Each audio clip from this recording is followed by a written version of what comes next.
Hello everyone, welcome to Edufy. आज हम लोग समांतर श्रेणी से रिलेटेड समांतर श्रेणी के व्यापक पद के बारे में बात करने वाले हैं। इससे पहले वाली वीडियो में हमने समांतर श्रेणी और सर्वांतर के बारे में डिस्कस किया था, जिसमें मैंने आपको बताया था कि समांतर श्रेणी संख्याओं का एक ऐसा क्रम होता है जिसमें आने वाली अगली प्रत्येक संख्या को उसके पूर्व वाली संख्या में एक निश्चित संख्या जोड़कर प्राप्त किया जाता है और वह निश्चित संख्या ही सर्वांतर कहलाती है। ठीक है, तो मैं मान लेता हूँ यहाँ पर एक समांतर श्रेणी है जिसका प्रथम पद a और सर्वांतर d है। तो मैं लिखूँगा माना एक समांतर श्रेणी जिसका प्रथम पद a व सर्वांतर d है। ठीक है, मैंने यहाँ पर प्रथम पद a मान लिया है और सर्वांतर d मान लिया है। तो हम अब समांतर श्रेणी बना सकते हैं, क्योंकि प्रथम पद में सर्वांतर को जोड़कर मुझे अगला पद मिल जाएगा। ठीक है, दूसरा पद मिल जाएगा और फिर से उसमें d जोड़कर तीसरा पद मिल जाएगा। ठीक है, तो मैं समांतर श्रेणी लिखता हूँ। अतः समांतर श्रेणी क्या हो जाएगी, a प्लस डी। ठीक है, अब इसमें a प्लस डी में फिर से d जुड़ेगा तो a प्लस 2d हो जाएगा, तो ये तीसरा पद हो गया। ऐसे ही a प्लस 2d में फिर से d जुड़ेगा तो a प्लस 3d हो जाएगा। और ये श्रेणी ऐसे ही चलती रहेगी, हर बार d जुड़ता रहेगा, क्योंकि d जो है सब में कॉमन होता है। ठीक है, तो अगर इस हम श्रेणी को देखते हैं तो यहाँ पर प्रथम पद क्या है, a, तो वो मैं लिखता हूँ प्रथम पद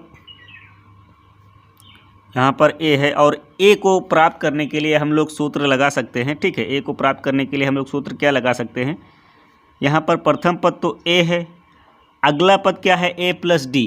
तो अगले पद को देखते हुए हम पहले पद के लिए सूत्र बनाएंगे। अगर मैं एक से एक घटाऊँ, एक से एक घटाऊँगा तो 0 आएगा, मतलब a ही बचेगा। और एक से अगर एक घटाऊँगा तो 0 आएगा। अगर मैं उसको d से गुणा कर देता हूँ तब भी ये वाला हिस्सा पूरा 0 रहेगा। ठीक है, ये वाला हिस्सा पूरा 0 रहेगा। एक से एक घटाने पर 0 आएगा और 0 को d से गुणा करेंगे तो ये 0 होगा, मतलब मुझे प्रथम पद a ही मिलेगा इस केस में। दूसरे पद की बात करते हैं। ठीक है, तो दूसरा पद यहाँ पर क्या है, a प्लस डी। और a प्लस डी कैसे प्राप्त किया गया है, a प्रथम पद। ठीक है, फिर अगर मैं यहाँ पर दो में से अगर एक घटाऊँ, ठीक है, दो में से अगर एक घटाऊँ तो मुझे एक मिलेगा, और वो एक जो है d से गुणा करेगा तो d ही होगा। ठीक है, तो a प्लस डी जो कि यहाँ पर दूसरा पद था वही मुझे इस तरह से भी मिल जाएगा। ठीक है, अब अगर हम तीसरे पद की बात करें तो तीसरा पद क्या होगा, a प्लस यहाँ पर 2d है, यहाँ पर क्या है a प्लस 2d। और ये कैसे प्राप्त किया गया है, a ये प्रथम पद हुआ। तीसरा पद है, मतलब 3 में से हम एक घटाएंगे, 3 में से एक घटाएंगे। अब यहाँ पर 3 में से एक घटाएंगे तो क्या मिलेगा, मुझे 2 मिलेगा, और इसको अगर d से गुणा कर देंगे तो a प्लस 2d हो जाएगा। ठीक है, चौथे पद की बात करते हैं।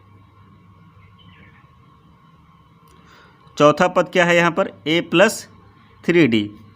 तो यहाँ पर चौथा पद है। ठीक है, यहाँ पर प्रथम पद a है, चौथा पद है, तो 4 में से मुझे एक घटाना है। 4 में से एक घटाएंगे तो क्या मिलेगा, मुझे 3, और अगर 3 का d से गुणा करेंगे तो 3d हो जाएगा। ठीक है, जो कि यहाँ पर है a प्लस 3d। अगर ऐसे ही हम आगे चलते जाएं, ठीक है, ये लगातार श्रेणी ऐसे ही बढ़ती जाए, तो मैं अगर n-1 मतलब श्रेणी का अंतिम पद मान लेते हैं, nवां पद है। ठीक है, nवां पद है, n पदों तक, ये श्रेणी कहाँ तक है, n पदों तक। तो उससे जस्ट पहले वाला क्या होगा, n-1वां पद।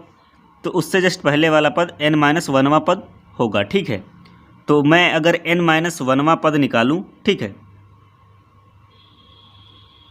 तो वो क्या होगा, a प्लस, यहाँ पर ये चौथा पद था। ठीक है, a प्लस 3d। तो यहाँ पर इससे एक कम करना है, मतलब n-1 से एक कम करना है। यहाँ पर 3 आया है ना, यहाँ पर 4 था, चौथा पद है, यहाँ पर एक कम किया गया है, तो n-1वां पद निकाल रहे हैं, तो n-1 में से एक और कम किया जाएगा। तो हम लिखेंगे n-1 में से एक और घटा दिया जाएगा, ठीक है ना, और इंटू डी, ये n-1वां पद हो जाएगा। इसको हम लिख सकते हैं a प्लस n-1 और फिर -1 जुड़ जाएगा लेकिन संख्या माइनस की रहेगी, तो a plus n-2 into D, ठीक है, ये n-1वां पद हो गया। इसी तरह हम इसके अगले पद की बात करें, जो nवां पद होगा वो क्या होगा, तो nवां पद जो कि मुझे निकालना था, यही व्यापक पद होता है समांतर श्रेणी का, ठीक है। तो nवां पद क्या हो जाएगा, n में से अब यहाँ पर एक घटाना है, क्योंकि चौथा पद आपने देखा, यहाँ पर चौथा पद क्या था, a प्लस 3d, ठीक है। तो यहाँ पर चौथे पद को अगर मुझे ज्ञात करना है तो जो d का गुणांक है 3, ठीक है, वो 4 से एक कम है, तो मैं क्या करूँगा, a प्लस n-1 एक कम करूँगा, ठीक है ना, nवां पद निकाल रहा हूँ तो n में से एक कम करूँगा इंटू डी, ये हो गया nवां पद। तो यही समांतर श्रेणी का व्यापक पद होता है, ठीक है। तो मैं लिख सकता हूँ nवां पद मतलब an बराबर a plus n-1 into D, यही इसका फाइनल सूत्र है, ठीक है। nवें पद के लिए यही एक फाइनल सूत्र है। तो आई होप आप लोगों को ये वीडियो पसंद आया होगा। अगर वीडियो पसंद आया तो वीडियो को लाइक करें और चैनल को सब्सक्राइब करें। Thank you.